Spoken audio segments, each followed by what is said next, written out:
Welcome to களஞ்சியம் family. இப்போ வந்து பீட்ரூட் பச்சடி, கேரளா ஸ்பெஷல் பீட்ரூட் பச்சடி. இது என்னோட ஸ்டைலில் எப்படி பண்ணுறதுன்னு பார்க்கலாம். இதுக்கு வந்து ஒரு சின்ன பீட்ரூட் எடுத்து துருவி வச்சிருக்கிறேன் நைஸாக.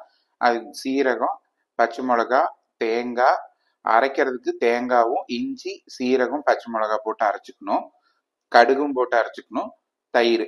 வாங்க எப்படி பண்ணுறதுன்னு பார்க்கலாம். வாங்க இப்போ செய்யறதுக்கு ஆரம்பிச்சிடலாம். ஃபர்ஸ்ட் ஒரு சட்டி வச்சுட்டு அடுப்பு பற்றிக்குங்க. அதுல இருந்து துருவி வச்ச பீட்ரூட்டை போட்டுக்கலாம், உப்பும் போட்டுக்கலாம். பீட்ரூட்டு உப்பு கூட வந்து தண்ணி ஊற்றி, கொஞ்சமா தண்ணி ஊற்றி மூடி போட்டு வேக வச்சிடலாம். கொஞ்சமா தண்ணி ஊற்றிட்டேன், இது வேகட்டும். வேகிறதுக்குள்ள நம்ம அரைக்கிறதெல்லாம் அரைக்க வேண்டியது இருக்குது, அதை பார்த்து அரைச்சிடலாம். வாங்க இப்போ வாங்க பீட்ரூட் பச்சடிக்கு அரைக்கிறதெல்லாம் பார்த்துடலாம் என்னென்ன வேணும்னு. தேங்காய், கடுகு, இஞ்சி, சீரகம், பச்சை மிளகா இதை போட்டு அரைச்சிட்டு காட்டுறேன் நான். இப்போ நம்ம பீட்ரூட் வேக வைக்கிறதுக்கு போனது எப்படி இருக்குதுன்னு பார்க்கலாம். பாருங்க, தண்ணியெல்லாம் வற்றி கரெக்டாக வெந்து நிற்கிது. இப்போ வந்து நம்ம அரைச்சி வச்சு தேங்காய் விழுது சேர்த்திக்கலாம். பாருங்க, தேங்காய் சேர்த்திக்கலாம். இது நல்லா அப்படியே சுத்தமாக வற்றி வரட்டும், தண்ணி இல்லாமல் வற்றணும். அப்படியே போட்டு ட்ரையாக வறுத்துக்குங்க, நல்லா வணக்கிடுங்க. பாருங்க, இந்த மாதிரி டைமில் கருகாப்பிலை போட்டுக்கலாம். ஃப்ரெஷ்ஷாக கருகாப்பிலை 2 கொத்து நான் உருகி போட்டுக்கிறேன், கிள்ளி போட்டுக்கிறேன். இப்போ வந்து 10 அப்படிஞ்சானா இப்போ உப்பு போட்டுக்குங்க பார்த்துட்டு. பாருங்க, எனக்கு வந்து இந்த பீட்ரூட் லோக்கல் பீட்ரூட்டுங்கிறதுனால கலர் வரல. ஊட்டி பீட்ரூட்டாக இருந்ததுன்னா நல்லா கலர் வந்திருக்கும். கடையில் நம்ம வாங்குறதுங்கிறனால எப்படி கிடைக்குதுன்னு தெரியாது. இந்த பீட்ரூட் சுத்தமாகவே எனக்கு கலர் இல்லை. பாருங்க, தண்ணி வத்துட்டும், வத்துனதுக்கு அப்புறம் காட்டுறேன் நான். பாருங்க, இப்போ கொஞ்சம் தண்ணி எல்லாம் வத்தி இப்படி இருக்குது.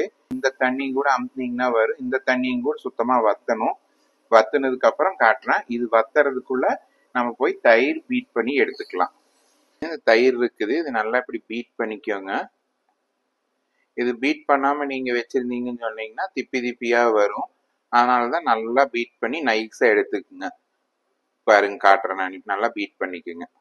பாருங்க, இந்த அளவுக்கு சுத்தமா நல்லா கிரீமியா இருக்கணும். பார்த்தாவே தெரியும். இந்த அளவுக்கு பீட் பண்ணி எடுத்துக்கோங்க. பாருங்க, இப்ப நம்ம பீட்ரூட் நல்லா ட்ரை ஆயிருச்சு. இது வந்து பீட்ரூட் பச்சடிக்கு நல்லா ட்ரை பண்ணி எடுத்து வச்சிருக்கிறேன். இப்படி இதுக்கப்புறம் ஆஃப் பண்ணிட்டு கொஞ்ச நேரம் ஆறுறதுக்கு விட்டதுக்கு அப்புறமா, பாதி ஆறுனதுக்கு அப்புறமா அந்த தயிர் ஊற்றி நம்ம கலக்கிக்கலாம். ஆறட்டும். நம்ம பீட்ரூட் ஆறுறதுக்குள்ள அதுக்கு தாளிப்பு போடுறதுக்கு தாளிச்சிடலாம். அதுக்கு தேங்காய் எண்ணெய் ஊற்றி வச்சிருக்கிறேன். எண்ணெய் காஞ்சிருச்சு, கடுகு போட்டுக்கலாம். பாருங்க, கடுகு வெடிச்சிருச்சு. சீரகம் போட்டுக்கலாம், சும்மா 2 சீரகம் போட்டுக்கலாம். தயிர்க்குள்ள போடுறதுக்கு நல்லா இருக்கும். பாருங்க, 2 வரமிளகா போட்டுக்கலாம். கருகாப்பிலை ஃப்ரெஷ்ஷாக போட்டுக்கலாம். அவ்வளோதான். இப்போ அடுப்பு ஆஃப் பண்ணிட்டு தாளித்த அந்த பீட்ரூட்குள்ளே சேர்த்துக்கலாம். பாருங்க, நம்ம பீட்ரூட்டும் ஆறிடுச்சு. இப்போ நம்ம க்ரீமியாக அடித்து வச்சிருக்கிற தயிரை ஊற்றிக்கலாம். உங்களுக்கு வேணுங்கிற அளவு ஊற்றிக்கோங்க. எனக்கு கொஞ்சமாக போதும். இப்படி இருக்குது. இது கூட வந்து நம்ம இந்த தாளிப்பு போட்டுக்கலாம். இப்போ நம்ம தாளிச்சு வச்சிருக்கிறது இதில் ஊற்றிடலாம்.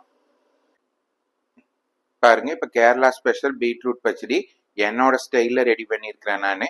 நீங்கள் இது பண்ணி பார்த்துட்டு எப்படி இருக்குதுன்னு கமெண்ட் பண்ணுங்க, லைக் பண்ணுங்க, உங்கள் ஃப்ரெண்ட்ஸ் கூட ஷேர் பண்ணிக்கோங்க. ஃபர்ஸ்ட் டைம் பார்க்குறவங்க வந்து சப்ஸ்கிரைப் பண்ணிக்கோங்க.